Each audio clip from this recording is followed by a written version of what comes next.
Good evening, Namaste and Kira. I, Richard Kumar, once again welcome you all on Apna Television and on Apna Talk 36. Now, tonight on Apna Talk 36, I will be talking based on Auckland Indian Association. Now, in the studio tonight, I've got the president of Auckland Indian Association, Mr. Narendra Bhana, and he will be telling us when it was formed and all the aspects of Auckland Indian Association. Mr. Narendra, I welcome you on Apna Television. Thank you, Richard. Thank you for having me. Now, Mr. Narendra, first of all, I want to ask you a bit about Auckland Indian Association. Can you give me a brief description about it? Yeah, sure. Auckland Indian Association is a people's organization run by people for people. Auckland Indian Association is a hub where Indians come together and celebrate their events, whether it's a religious event, social events, whatever the case may be. Auckland Indian Association or Mahatma Gandhi Centre has something in there for everybody. So that's a little bit about Auckland Indian Association, Richard. Now, if I'm not wrong, this is a very large organization, like compared to other organizations. And what in total, how many square feet is this building where you're based? Look, the area is a massive area. Obviously, with generous car parks, and it still has temple on site. It has a very large multi-purpose complex, which is suitable for Indian weddings, Indian functions. It also has commercial kitchen facility, which is very important for Indian community. So it is a large complex with a very generous car parking facilities.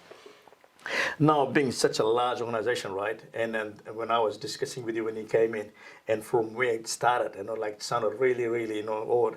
But it's very amazing from where you started to where you are today. And from such a small place, from being such a small organization, and now you've grown up so much in 100 years.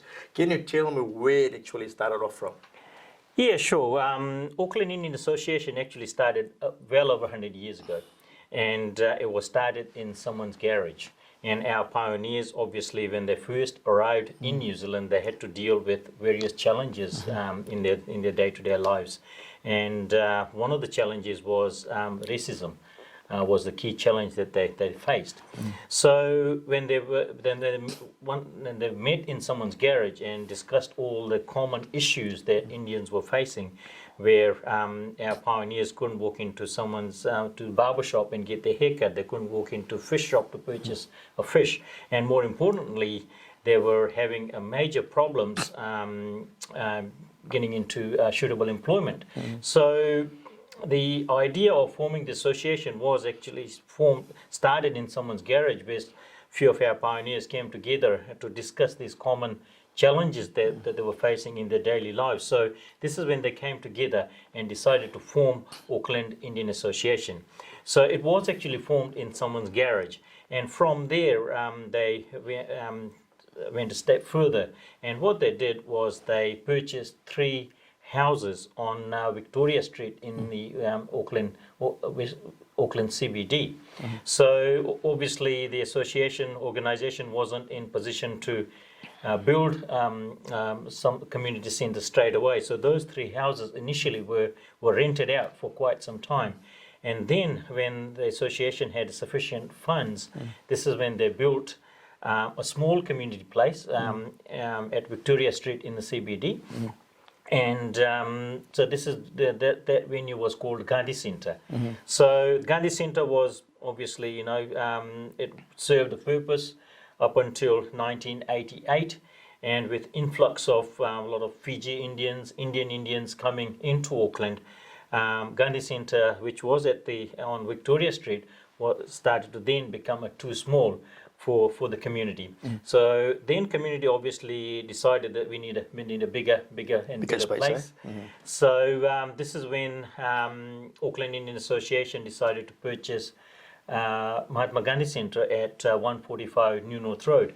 And now, what was the population of Indians at that time, when it was formed in a garage? What was the numbers at that time, roughly? Would have been relatively small. I would say it would be in thousands, few thousands. I don't have exact figures, but it will be in So thousands. at that time, when it was formed in the garage, it was basically just a few people, am I right? It was just a few families came together and to discuss common challenges that they were having in their day-to-day lives. Yes. And at that time, the main objectives of that organization was fighting racism, right? Absolutely, yes. That was the key purpose at that time, and obviously over time the organisation's needs changed, and we now have a different purpose. Yes. So compared to then and now, how many members have you got so far? We have 1,000 families who are members of the Auckland Indian Association. So if you look at sort of 4 members on average per family, then we have close to 4,000 members. So when you say 4,000 members, does that include every member with a family as well, right? Yeah, 1,000 families. So obviously, yeah, that's up to 4,000 members. So how has your support been from the formation of your organization, and then from the time you've been to this new place here at Eden Terrace? What sort of support have you had, and what support have you been getting from the government? Well, community support. Mahatma Gandhi Centre has built purely from community support. When we purchased Mahatma Gandhi Centre, there was a little bit of grant we received from the government, Auckland Council, and so on and so forth.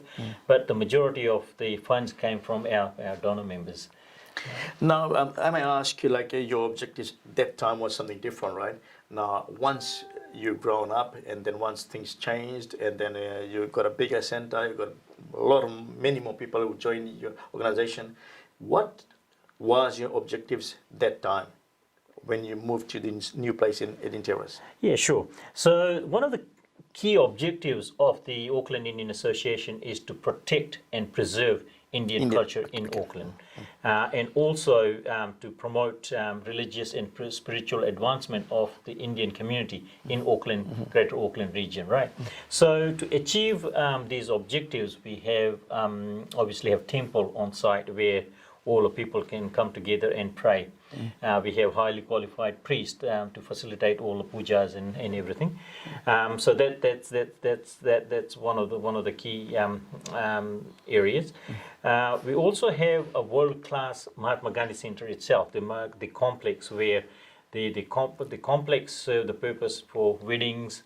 We have senior classes where all the seniors come together and celebrate their events. That they also do regular activities with lots of regular walks and so on and so forth. We also have Mahila Samaj, where ladies come together and do cooking classes. They also run various workshops. We also have health and fitness centers where they do 3 yoga sessions or fitness classes a week. So there is something in there for everybody. Obviously, the multi-purpose complex has facilities to facilitate Indian weddings in large numbers. We also have commercial cooking facilities where we can prepare meal for large functions and so on and so forth. Now, Mr. Bhana, you've mentioned a lot of things which you guys are doing, right? Now, do you guys do anything for the kids, like musical classes or Hindi classes and that sort of stuff? Yes, for the last 65 years, Richard, or over 65 years, I should say, we run a Gujarati school for kids. And this is when on Sunday, kids come to school at 9:30. First, they go to temple. Our priest will teach them a basic Hinduism for about half an hour. Then they go to proper classes at the Mahatma Gandhi Centre, and this is where they learn Indian culture, Indian language, but a little bit about our heritage, and then they finish at 12:30, 1 o'clock. So Mahatma Gandhi Centre has been running Gujarati school for over 65 years now, and the school is run by volunteer teachers, and we have a very long-standing, committed volunteers who are willing to come and give their service. Now, I move around quite a lot, like covering different events, like as far as television news is concerned or events is concerned. Now, there's lots of different communities in New Zealand, lots and lots. Now, what is the vast difference between those communities and your one? What is so unique about Auckland Indian Association? Sure. Auckland Indian Association, beside having a world-class Mahatma Gandhi Centre, one of the key strengths of the Auckland Indian Association is our people, our volunteers. Our volunteers are very passionate about service that they provide to the Mahatma Gandhi Centre. We have a lot of committed, regular volunteers who put their heart and soul into everything that they do. So this is our strength, and this is what I believe is our point of difference compared to other community organizations, not in New Zealand, but around the world. Unity is our strength. So when you say unity is your strength, right? So like from the time of formation and then even now, like you got a big event center, and every time you hold big events, such as like Yoga Day, I've seen it. There was hundreds of people were there, and even Navratri, lots of people. So you get this sort of support all the way. Absolutely. As I said, our volunteers is our strength. And whenever we require assistance from volunteers, our volunteers are willing to come and work there for very long hours. Sometimes some of our volunteers will start at 9 o'clock in the morning and they don't go home till midnight. So this is the sort of level of commitment we get from our volunteers. And to be honest with you, we are very, very lucky to have such a dedicated team of volunteers who are willing to come and support the Auckland Indian Association. Very lucky. Now, Mr. Bhana, like running an organization, like I'm part of an organization as well myself, I know how hard it is at times. It's very difficult, Like you might have 50, 60 members, but then the only hardworking members will be only 20, right? I mean, you might be going through that as well. Now, can you tell me the structure of your organization, the management team, how many members you got, how many executives have you got, and what are their duties? Yeah, sure. So in terms of management structure, let's go with the management structure first. So we have two separate entities. So we have Auckland Indian Association, who manage the day-to-day running of the association. And then we have Mahatma Gandhi Charitable Trust. So Mahatma Gandhi Charitable Trust is responsible to manage the tangible assets of the organization. So with lights of all the buildings, Mahatma Gandhi Centre, as well as other commercial buildings that the community owns, are owned and managed by the Mahatma Gandhi Charitable Trust. And then Auckland Indian Association manage the day-to-day activities of the Auckland Indian Association. So I'm the president of the Auckland Indian Association, and then I have Dhansukh Lal, who is the vice president. We have Lingapa Kalburgi, who you met, is the general secretary. Then we have Champabin Patel is our assistant secretary. Himansu Patel is our second assistant secretary. Then we have two very capable and very dedicated treasurers who are Harsad Jairam, who is our treasurer, and Barun Bika, who is assistant treasurer. And on the trust side, chairman of the board is Dhansukh Lal, who is also a vice president of the Auckland Indian Association. And he has a team of 8 trustees who help him manage the day-to-day operation of the trust. All executive, then we have 13 or 14 different executive subcommittees, I should say, and they do various activities. For example, temple committee, then we have health and fitness committee, then we have law and order, then we have school committee, then we have repairs and maintenance committee. So there's lots of members involved, right? Lots and lots of members involved doing lots and lots of different activities and different things within the organization, which is pretty special. Well, that's very great to know that in an organization which is such a big organization in Auckland, and they've been catering for the Indian community for so long, for 100 years. It's good to know that a lot of things which Mr. Bhana have told us today, and it's good information for the viewers as well. Now, viewers, we'll just take a small break, and just in a few minutes' time we'll be back, and we'll be talking to Mr. Narendra Bhana a bit more in detail of all the different types of events they have been holding at the Auckland Indian Association at Eden Terrace.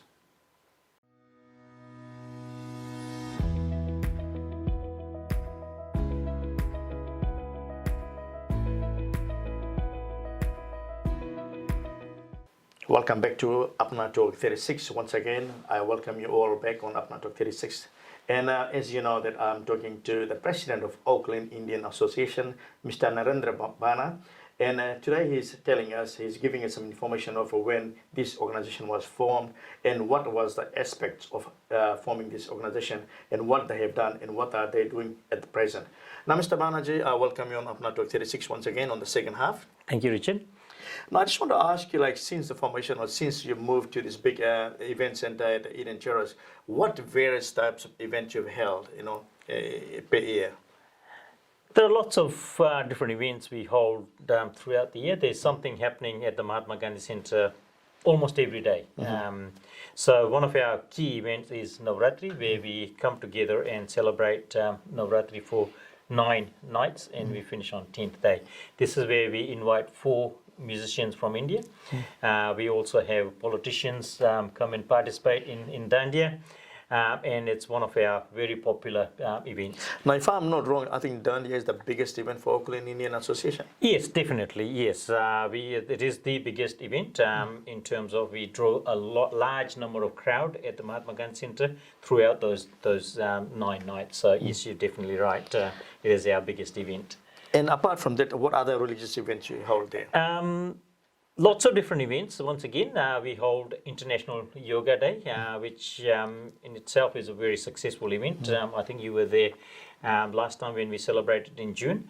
Obviously, in Temple, we celebrate lots of religious events. Key events there are Janmashtami.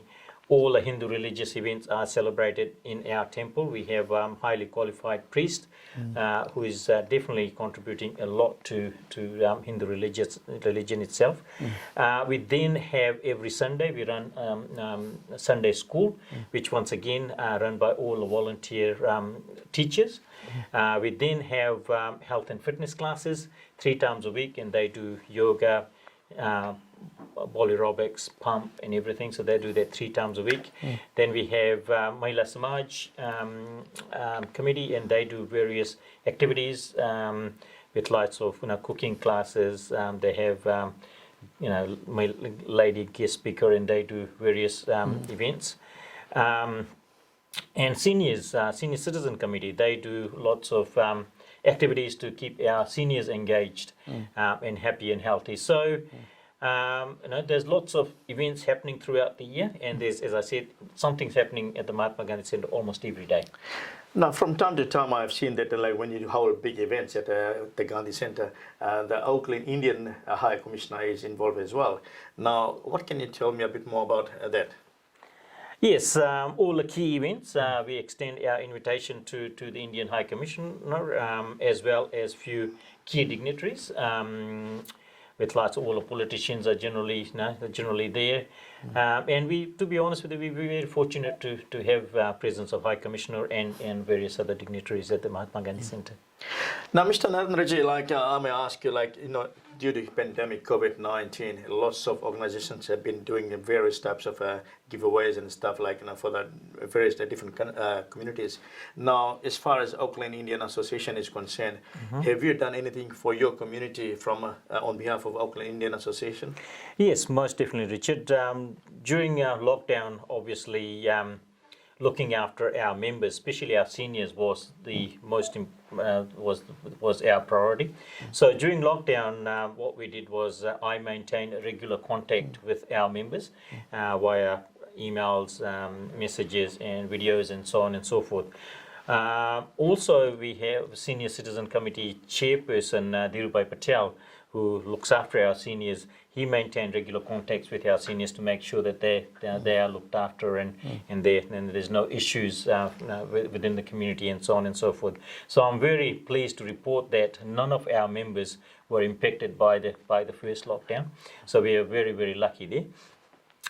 The other thing we did to help the wider community in the Greater Auckland region is that we donated food parcels to needy families, and we distributed food parcels to anybody and everybody who needed help. How did you do that? Like, were you donating food parcels from your centre? Yes, definitely. So what we did there was we contributed, we made financial contributions. So we purchased all the ingredients, foods with lots of tin food, milk, bread, and everything else. And then we prepared food parcels at the Mahatma Gandhi Centre, and then because during the first lockdown we had strict criteria, so what we did then was we prepared food parcels and then we delivered to Indian Consulate Office in Onehunga, who had a special permission to distribute those food parcels. So this is our contribution during the lockdown. I think I went to cover that event. I think there was lots of people, lots of students were coming through and then getting food packs as well. So that was a great thing. Yeah, definitely. The other thing we did was during the second lockdown, in association with Belong Aotearoa New Zealand, we distributed masks to keep community members safe. and those masks were delivered by Ministry of Health. So Now, viewers, as Mr. Bhana is telling that I was at that event and I went to cover that event. Now, Auckland Indian Association, you may have seen on our Facebook as well, that they have distributed thousands of masks. And I think there was a very great thing on behalf of Auckland Indian Association for you guys to save your community with this mask, and which is a safety awareness for the people of New Zealand as well. definitely, Richard. And those masks were distributed to any, not just Indian communities, but the offer was available to Chinese community, African community, Arabs community. So it wasn't just limited to Indian community. We were open to any. How many masks have you donated in total altogether? So far, we have distributed 80,000 masks. 80,000 masks. Yes, So definitely. viewers, 80,000 masks being distributed by Auckland Indian Association. That's a big amount, a big number. And have you still got some masks left over? I believe there are a few there, yes, yes, and we constantly getting requests from members wanting more masks. So we're distributing to vulnerable citizens. Now, as far as COVID-19 is concerned, like you obviously have a lot of elderlies in your organization as well. Definitely, yes. So what message you want to give it to those elderlies who are watching you? Yeah, so my message to our senior citizens, obviously, stay safe, wear masks, and more importantly, if you need help, please call out. All our members have our numbers, but whenever you need help, Auckland Indian Association is there to help you. Now, before we finish, Mr. Bhana, I mean, this year was supposed to be a 100-year celebration for Auckland Indian Association. Now, due to COVID-19 and with all this level 3 lockdown in Auckland, obviously you cannot hold that function, you cannot go ahead with your plans. So what is your intentions once we go to level 2? Yeah, so obviously we had a grand plan to celebrate our centenary celebration, and that we were going to celebrate centenary celebration in September. So we had planned these major celebrations throughout September, which is obviously not going to happen now. So what we have done is we have postponed our celebration until our border is open. So we have a major plan which involves inviting dignitaries from India and various other parts of the world. So this is how we want to celebrate our centenary celebration. So that plan to celebrate centenary celebration is currently on hold until borders opens and we can invite various dignitaries from overseas. Now, once everything opens up, and if you're able to do that, those event that you have planned for, what sort of numbers you think you'll be expecting on that celebration?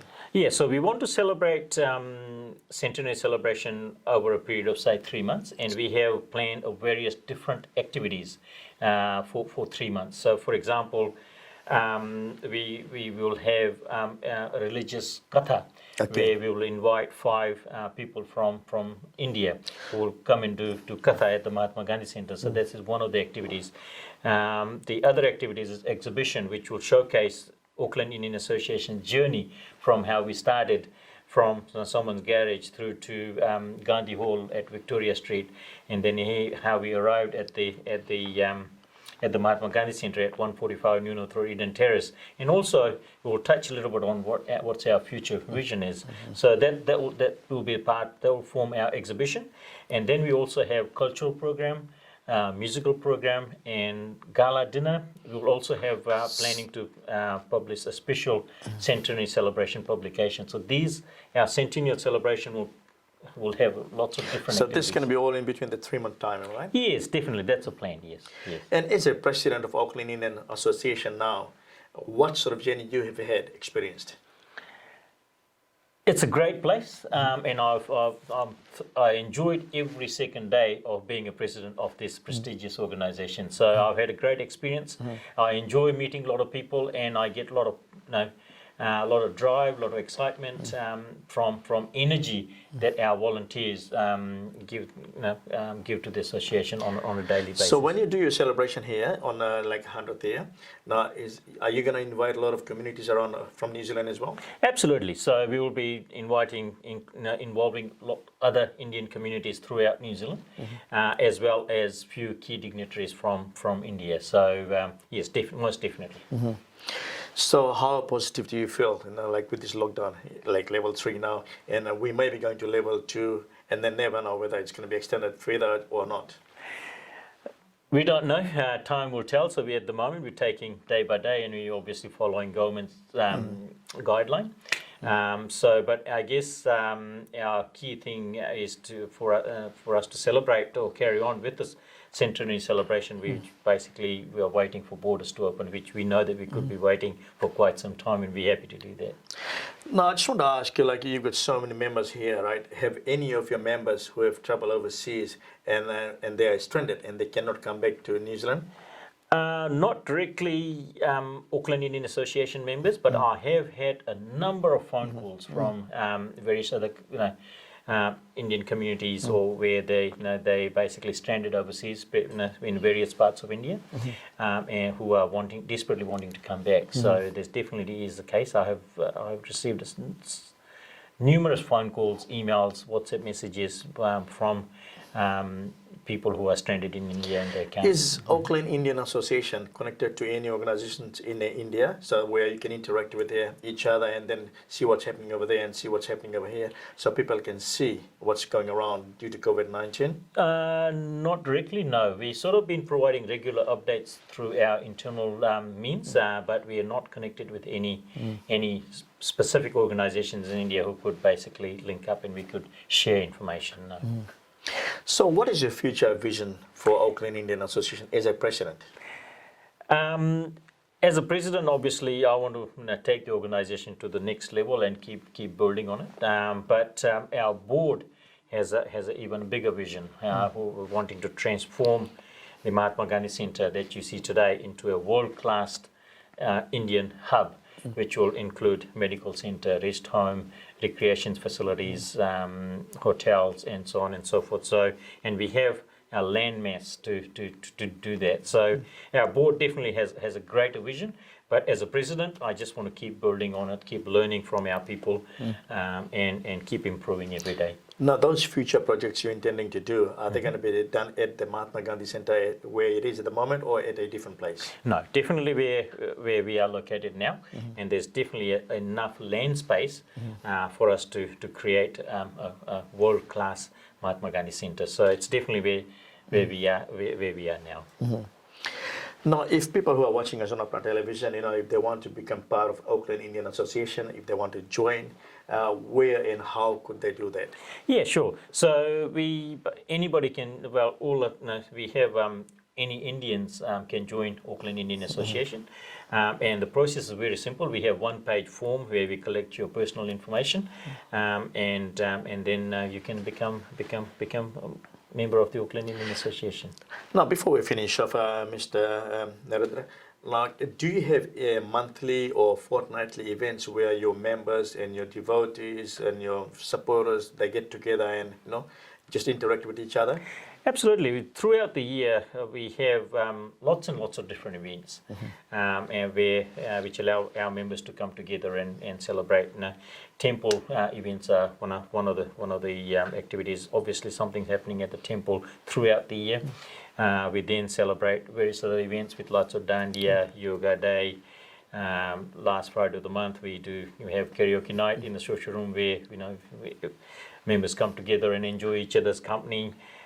We provide caterings for various different groups, obviously health and fitness classes, Sunday school, our Mahila Samaj activities, our seniors activities. So there are lots and lots of different events happening which allows our members to come together and engage with one another. Now, one thing I want to point out to the viewers that Gandhi Centre, where it is, it's not only just a hall. I must tell you that it's a temple on the side as well. Absolutely. And a separate building is there for the hall where you held your large events. Am I right? Yes, absolutely. So this is where, in Auckland Indian Association is a special venue, because it's got, it's one-stop shop for everybody. It has temple, it has large auditorium facilities for weddings, large functions. It has commercial cooking facilities, and obviously, centrally located with lots and lots of free parking. And you got your own kitchen area as well, am I right? Absolutely, yeah. There's a large commercial kitchen facilities, which is very, very handy. Well, Mr. Narendraji, I thank you very much for coming to Apna Television. It was a great pleasure in meeting you and a great pleasure in sharing the information which you have shared today on Apna Television. What's your last message before we finish off the segment? My last message is to the viewers is, during the lockdown, stay well, stay safe, and stay blessed. Thank you. Thank you very much, Mr. Narendra. Now, the president of Auckland Indian Association, I was talking to him based on Auckland Indian Association, when it was formed, how it was formed, and what were their main objectives then and now. Now, thank you very much for watching Apna Talk 36, and I shall see you next week once again. Thank you very much.